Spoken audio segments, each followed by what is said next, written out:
students, you are welcome in my online teaching classes. मैं श्रीशपाल चौहान आप सबका अपनी ऑनलाइन टीचिंग क्लासेस में स्वागत करता हूं।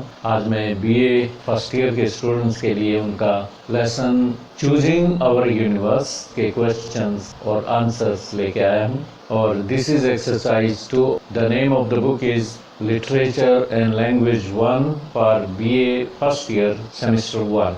Choosing Our Universe, Questions and Answers. Exercise 2. Short answer type questions, 20 to 30 words.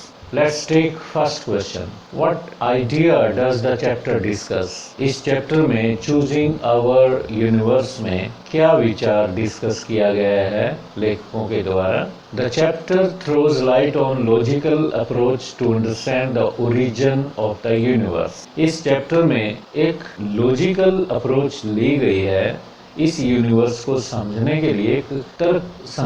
एक तर्क संगत अप्रोच, एक सिस्टम में किसी बात को समझने के लिए जो अप्रोच होती है, जो तरीका होता है, वो एक लॉजिकल अप्रोच वाला है ताकि इस यूनिवर्स, इस ब्रह्मांड का ओरिजिन कैसे हुआ, कब हुआ, ये समझा जा सके।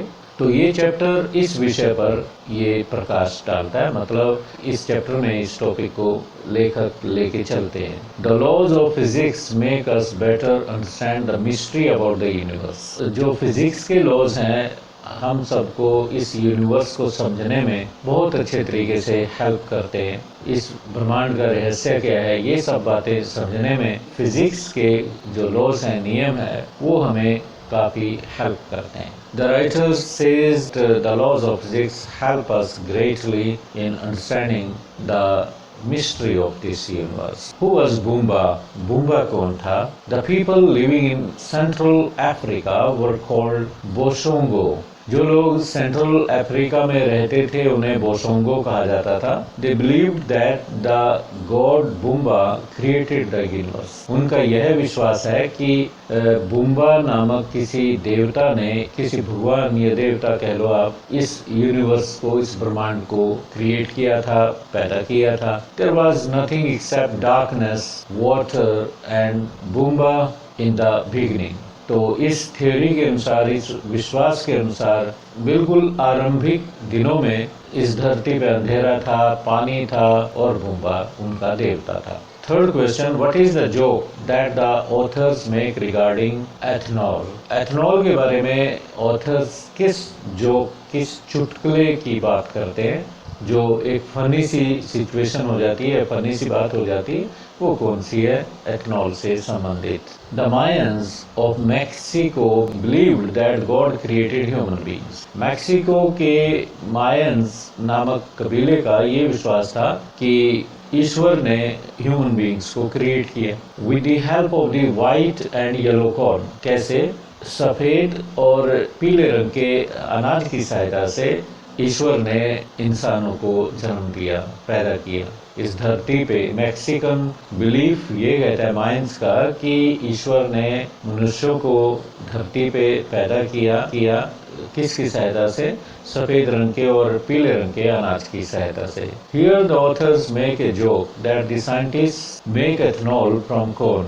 तो यहाँ पे वैज्ञानिक, ये राइटर्स एक तंज कसते हैं मजाक में कि वैज्ञानिक एथनॉल से अनाज बनाते हैं, कॉर्न बनाते हैं, और कॉर्न से इंसान बना है। तो ये एक फनी सी बात हो जाती है। But they are not able to make human beings from corn.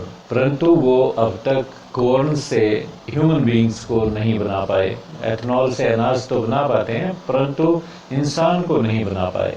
Fourth question, Why do the author consider human beings to be of recent origin?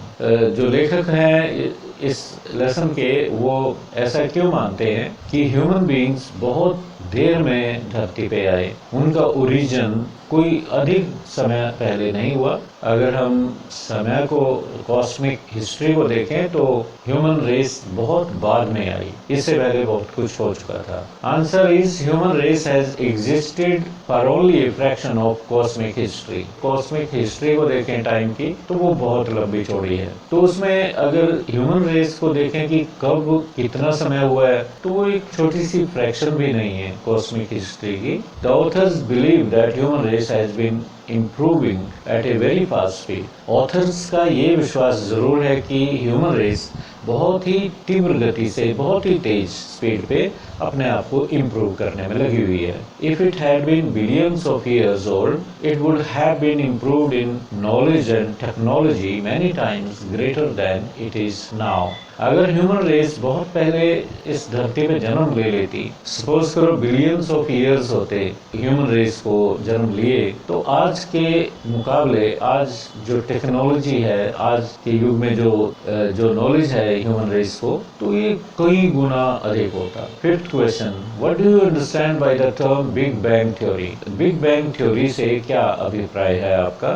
Big bang is thought to be a big explosion emitting heat and energy. Authors के अनुसार big bang एक बहुत बड़ा विस्फोट है जिसमें से बहुत ऊर्जा और बहुत ऊष्मा निकली, जिसमें बहुत गर्मी, हीट निकली और बहुत ही ज्यादा एनर्जी पैदा हुई थी। The theory of Big Bang helps the scientists to understand that there was nothing before it. और बिग बैंग थ्योरी के कारण वैज्ञानिक ये समझ पाए कि बिग बैंग थ्योरी से पहले कुछ भी, ब्रह्मांड में कुछ भी नहीं था। Exercise number 3, long answer type questions, 75 to 100 words. First question is discuss the relevance of the title discovering our universe. जो टाइटल है लेसन का, डिस्कवरिंग आवर यूनिवर्स, इसको थोड़ा कितना औचित्य है इसका, कितना ही सही है, इसको डिस्कस करना है। The title itself hints that the process of understanding the universe is in progress. Title ये इस बात की तरफ इशारा करता है कि यूनिवर्स को समझना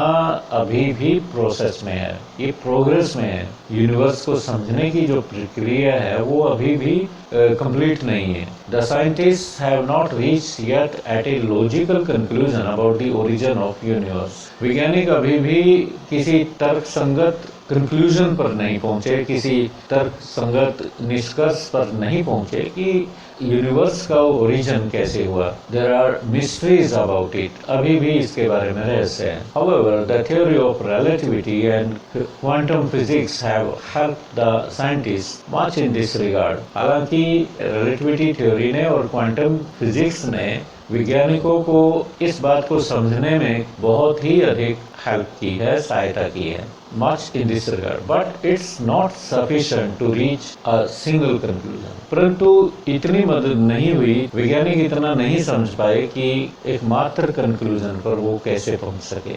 We still do not know about the origin of life and the origin of the earth also. हमें अभी भी, वैज्ञानिकों को अभी भी जीवन के ओरिजिन के बारे में पुख्ता जानकारी नहीं है, ना उन्हें धरती की उत्पत्ति के बारे में, धरती कब बनी इस बारे में पुख्ता कोई जानकारी है। So the title is relevant in this way. इस संदर्भ में ये टाइटल बिल्कुल सही है, choosing our universe. What is the fiasco which has been discussed in the chapter? इस चैप्टर में क्या फियास्को डिस्कस किया गया है? फियास्को क्या होता है? अटर फेलियर, निराशाजनक असफलता के बारे में ऑथर्स क्या डिस्कस करते हैं? Fiasco means N utter failure of A plan. किसी भी योजना की जो बहुत संपूर्ण असफलता होती है उसको फियास्को कहते हैं। According to the Mayan legend, firstly God created human beings of mud. Mayan legend के अनुसार सबसे पहले ईश्वर ने ह्यूमन को मड में से पैदा किया, कीचड़ में से पैदा किया। Then he let them dissolve. फिर ईश्वर ने जो मड से, कीचड़ से ह्यूमन बीइंग बनाए उनको डिसॉल्व कर दिया। After that God made people from would. इसके पश्चात ईश्वर ने इंसानों को लकड़ी से बनाया। दे वर डल, परंतु लकड़ी से बना हुआ इंसान बहुत डल था, नीरस था। He decided to destroy them.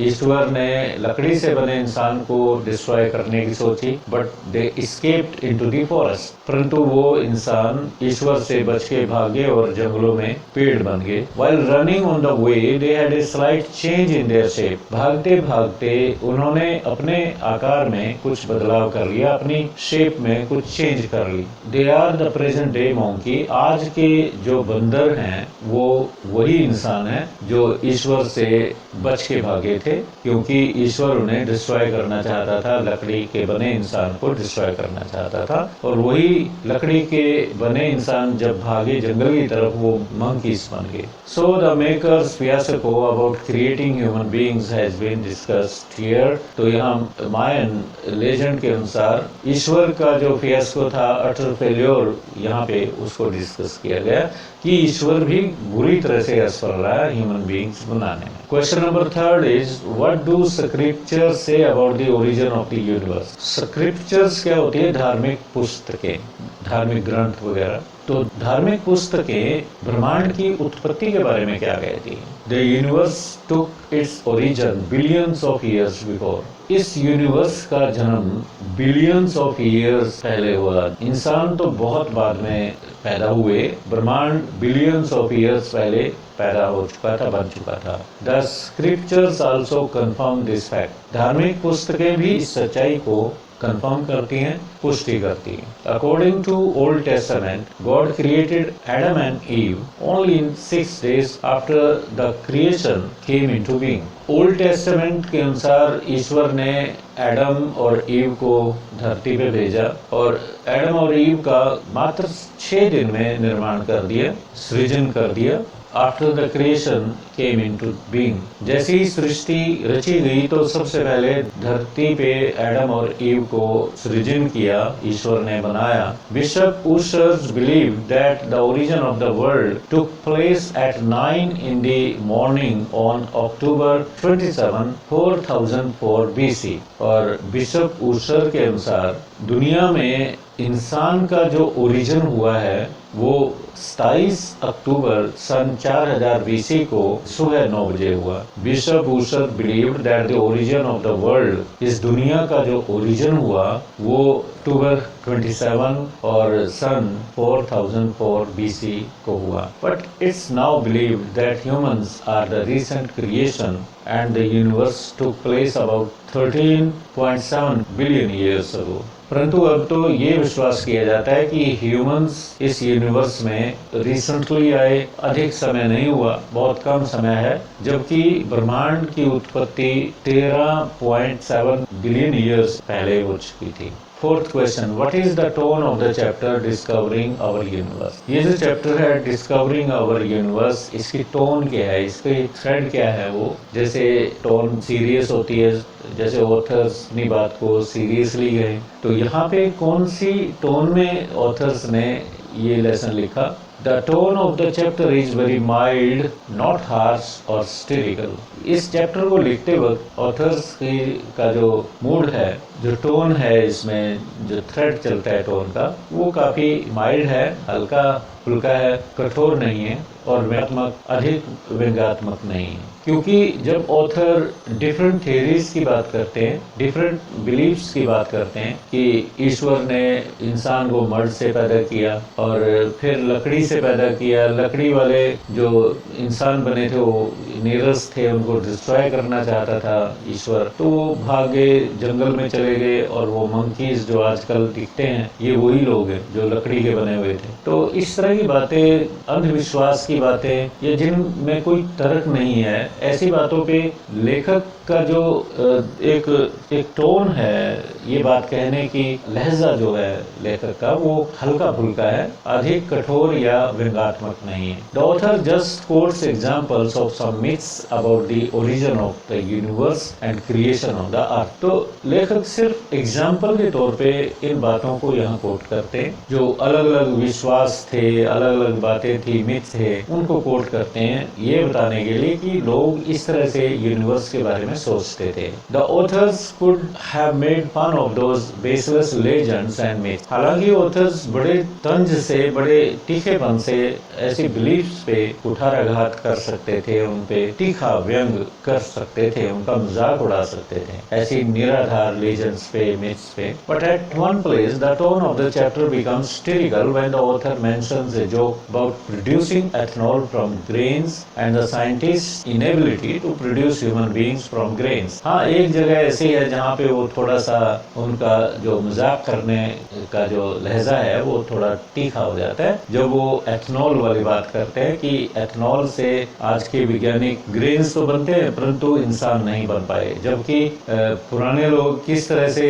Grain से भी व्हाइट और येलो टाइप के ग्रेन से इंसान पैदा हुए, तो इस तरह की बातें करते हैं। Thus the chapter is thought provoking। इस तरह से ये चैप्टर थॉट प्रोवोकिंग है, हमें कुछ बातें सोचने पे मजबूर करता है। It leads us from one point to the other and clarifies the mystery about the universe। Lesson की जो धारा है, जो एक मुख्य धारा है, मेन स्ट्रीम है, वो एक पॉइंट से दूसरे पॉइंट तक बड़े लॉजिकली चलती है, एक पॉइंट से दूसरे पॉइंट तक जाती है और बहुत सी बातें यूनिवर्स के बारे में पाठकों के माइंड में क्लियर करती है। हम सबके दिमाग में जो बातें थी उनको क्लियर करती है। कितने मिथ्स से, किस तरह से लोग विश्वास करते थे और आज भी वैज्ञानिक इस कंक्लूजन पर नहीं पहुंच पाए कि इंसान कैसे पैदा हुए, धरती की उत्पत्ति कैसे हुई। तो प्यारे विद्यार्थियों, इस तरह से इस चैप्टर के क्वेश्चन आंसर खत्म हो जाते हैं। मुझे पूरी उम्मीद है you will get benefit from them after watching my video.